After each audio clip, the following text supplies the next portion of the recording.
साथ संगत जी प्यार से कहना धन इंकार जी।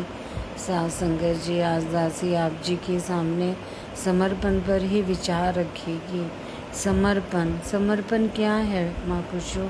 समर्पण का अर्थ है जो अपने में ही एक एहसास हो, समर्पित होने का। जैसे आप इंडिया में एक वर्ड है बड़ा पॉपुलर, ऑर्गेनिक फ्रूट्स, ऑर्गेनिक सब्जियाँ। तो ये क्या है महापुरुषों कि ये बिना एफर्ट के जो ग्रो हो रहा है विदाउट एनी आर्टिफिशियल केमिकल के, उसको बोलते हैं समर्पण। समर्पण में भी महापुरुषों यही होता है कि जो हम बिना किसी एफर्ट के समर्पित हो जाएं, उसी को समर्पण कहते हैं। गुरु के आदेश को मान लेना समर्पण नहीं होता। गुरु की बातें मानकर उन पर चलना समर्पण नहीं होता। जब गुरु पे कोई संदेह ना रहे, निसंदेह उसकी बातें कर्म में ढल जाएं, बिना किंतु परंतु के उनका एहसास हो जाए, गुरु की बातें हम इशारों में समझ जाएं, उसी को समर्पण कहते हैं। महापुरुषों अभी दासी आप जी को कृष्ण जी के का उदाहरण देके समझाएगी।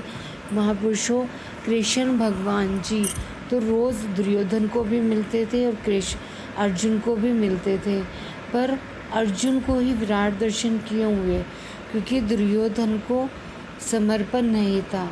वो कभी कृष्ण जी की बातों को सुनकर उनसे समर्पित नहीं होता था, ना उनका कहे अनुसार मानता था। कि उन्होंने 5 गांव मांगे थे, 5 गांव दे देते तो ये इतना बड़ा महाभारत का युद्ध भी नहीं होना था महापुरुषों। पर जो अर्जुन जी थे वो कृष्ण भगवान की बात मानते थे, उनके कहे अनुसार चलते थे और उन्हीं पर सब कुछ समर्पित कर रखा था। इसलिए कृष्ण भगवान को उस विराट रूप के दर्शन हुए हैं जो किसी देवी देवता को भी भगवान कृष्ण के उस विराट रूप के दर्शन नहीं हुए हैं। तो महापुरुषों समर्पण निस्वार्थ होना चाहिए, उसमें कोई स्वार्थ नहीं होना चाहिए, और अपने गुरु के प्रति इतना प्रेम होना चाहिए कि गुरु अगर कोई भी आदेश दे तो उसमें कोई किंतु परंतु या कोई संदेह नहीं होना चाहिए। निसंदेह हमें उसको एक्सेप्ट करना चाहिए और अपने गुरु की बातों को ही फॉलो करना चाहिए।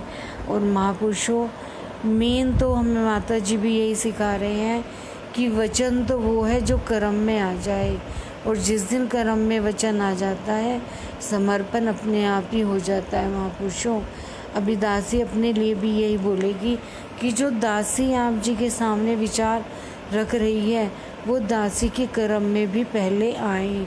ये विचार शब्द नहीं बन के आए और दासी के कर्म में भी आए।